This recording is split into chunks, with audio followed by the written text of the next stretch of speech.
Hi everyone, Ryan here from Fight Game Analysis, and today we're going to be talking a little bit about the fight that just wrapped up between Gervonta Davis and Isaac Cruz. But before we jump into that, if you've been enjoying the content, please go ahead and click on the like button and also subscribe to the channel. Really appreciate your support. Alright, so just last night, big fight wrapped up between Gervonta Davis and Isaac Cruz. Now, a lot of people, myself included, had Gervonta Davis coming into that one as a big favorite. Thought he was going to look incredibly impressive. But it didn't quite turn out that way. He was able to come away with the win. Big shout out to both men. Both put on a very good performance. Congratulations to him for getting that win. But it didn't quite look the way that we expected. Man, I got to be honest. Isaac Cruz came out there. He looked good. He looked good. I thought that he was going to walk into a lot more shots. Thought that he wasn't going to be able to effectively apply the pressure the way that he was. He came out there and he was able to make it happen. You know, he fought behind the high guard. He didn't lean forward too much and get overextended, get over his knees, get over his feet like we've seen in past fights. Wasn't off balance. Was able to work a little bit effectively behind his shots. And I'll tell you what was most impressive to me was the way that he handled the counters that Gervonta threw.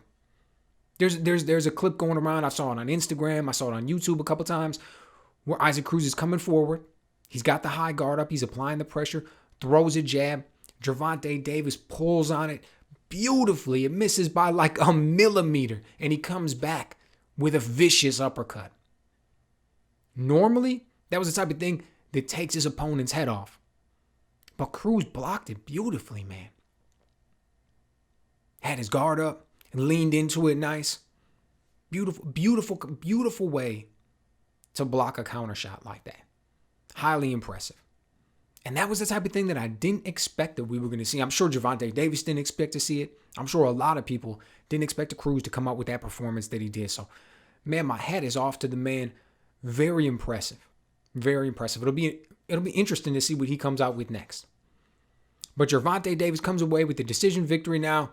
Got to be honest, he comes out in the post-fight, well, right away in the ring interview and then later on in the post-fight interview, and he talks about an injury that he had. Talks about hurting his hand in like the 5th or the 6th round, messed up 1 or 2 knuckles on his left hand, so that kind of changed the complexion of the fight. Now, I get it. He goes out there, busts a knuckle, breaks a metacarpal in his hand, whatever the case may be, that is absolutely going to change how that fight goes. But a champion will be able to adapt. A man who's very skilled, who's got a multi-layered offense and defense will be able to adapt, as he was apparently, and able to come away with the victory. But I'll tell you what was interesting. I expected him, especially early in the fight, before he hurt him, right? 1 through 5, 1 through 6, whatever it was until he hurt his hand. I expected him to be able to handle the pressure a little bit better than that. I think he got caught with a good shot in like the first round. Looked like he made his legs stiff for a second. He was up against the ropes. He just didn't look like he was able to handle that pressure really well. You can tell that when guys come in like that, he's used to being able to get his power shots off. He's used to being able to land that left hand. I can't land it over the top. I'm going to shoot it as an uppercut. I can't come straight forward with it. I'm going to pull back and land it. I'm going to try to loop it around the guard. Whatever it is, you got all kinds of little tricks of the trade that you're going to use to try to get your shots off. And 99.9% of the time, particularly against sparring partners, Gervonta's able to get those shots off. But he wasn't able to get them off against Cruz. And my guess is that surprised him a little bit. But it's like, look, man, that's what happens as you fight more opponents. That's what happens as you step up in caliber. Didn't expect that kind of performance out of Cruz, but that's the one we got. Nevertheless, as you step up, those are the type of things that you're going to be able to see. Shots that you were able to land on guys in the past, you're not able to land them now. That's just the way it works. I thought he was going to have a little bit better way to adapt to it. And I don't mean that necessarily to knock him. He's still super young. As much as we're talking about Gervonta Davis, as much as we're seeing him in the pay-per-view now, and Floyd Mayweather's talking about him, and all these people want to praise everything that he does, let's not forget, the man is still incredibly young. He's still got a long time in this game. He's still got a lot of time to learn.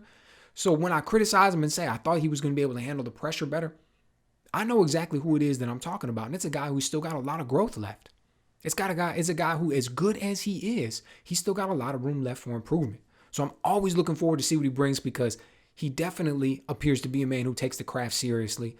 We see him improving fight to fight. Got to believe that he's going to continue to improve. You know, I'd like to see him work behind that jab a little bit more to handle that pressure. He spun him and turned him very well at times. That's how he was able to avoid it. Use the right hook on occasion. I would have liked to see that land a little bit more. I can say I would have liked to seen him use the left hand a little more effectively.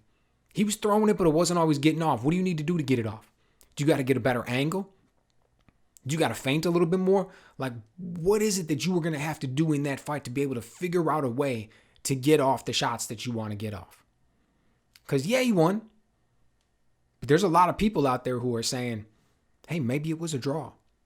Even if you think Gervonta Davis won, it was still a really close fight. Now, that brings up the scorecards. So let me go into this. 116, 112, 115, 113 twice. That's how he wins.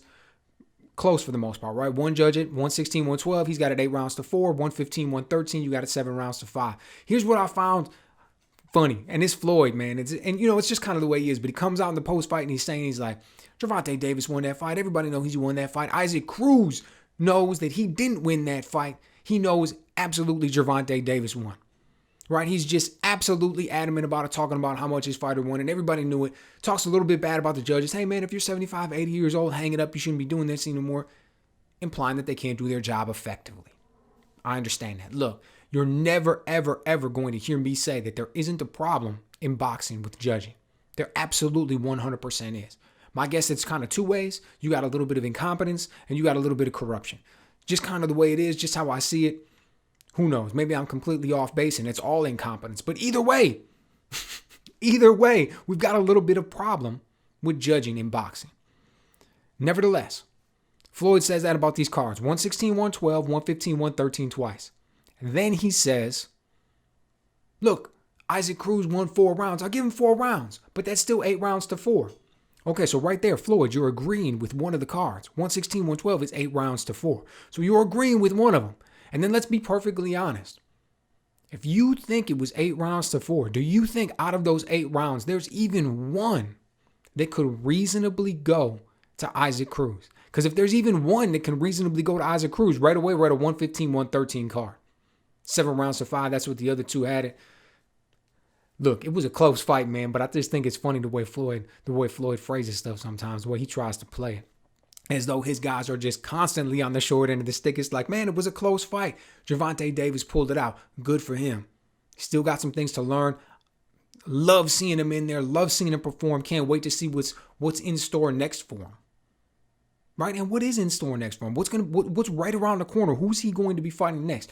Don't think we're going to see him in there against Kambosos. Don't think we're going to see him in there against Haney. Those two seem to be on a collision course at this point, the way they've both been speaking. Lomachenko's fighting next week. Gervonta Davis has never mentioned his name, and I don't blame him. Not to say that he wouldn't win it, not say that Lomachenko wouldn't come out with the win, but I can guarantee you that absolutely won't be an easy fight and probably wouldn't even be the biggest payday, so why would he mention him? He's young. Lomachenko's on the back end of his career. He can wait till he gets a little bit older and try and put his name on his resume if Lomachenko's still fighting at like 41, and it'll be a much easier fight for him at that point. But who's going to be next? Ryan Garcia? They were trading words a little bit. Ryan Garcia had some things to say about Tank fighting, supposedly C-level fighters, as though he was out there fighting the creme de la creme in the division. Is that what we're going to see next? Garcia hasn't exactly been an active fighter. And let's be honest with each other. He's got a few holes in his game as well. I'm sure it would be explosive. Both the men are incredibly athletic. Both of them are going to come to the table with it. But is that what we're going to see next? Probably not. Neither promoter is likely going to throw those men in there with each other at this point. But it'll be interesting to see. So let me know what you guys think.